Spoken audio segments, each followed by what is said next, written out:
रूप से अविनाशी है, सब आत्माओं का स्वामी है, जिसका शरीर भी कभी नष्ट नहीं होता। इस उत्तम पुरुष के लोक में किसी प्रकार का कोई दुख नहीं है। ये किसी को दुख नहीं देता, सिर्फ सुख ही सुख देता है। इसलिए इसी परमात्मा को रामचरितमानस में सुख की राशि भी कहा है।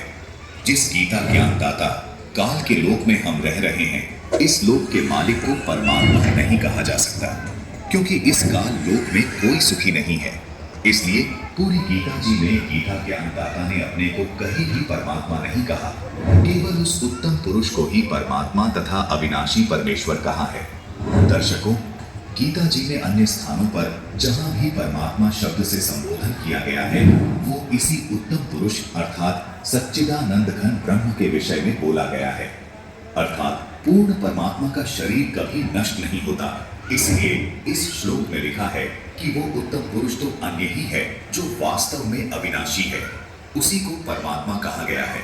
संत रामपाल जी महाराज सभी को आदि सनातनी भक्ति पर इसलिए दृढ़ कर रहे हैं ताकि हम सब आदि सनातनी भक्ति करके उस उत्तम पुरुष के अविनाशी लोक में चले जाएं, जहां जाने वाली सभी जीवात्माओं को भी अविनाशी शरीर प्राप्त होता है। अविनाशी शरीर होने के कारण उस शाश्वत लोक में पुनर्जन्म व मृत्यु नहीं होती, जहां जाने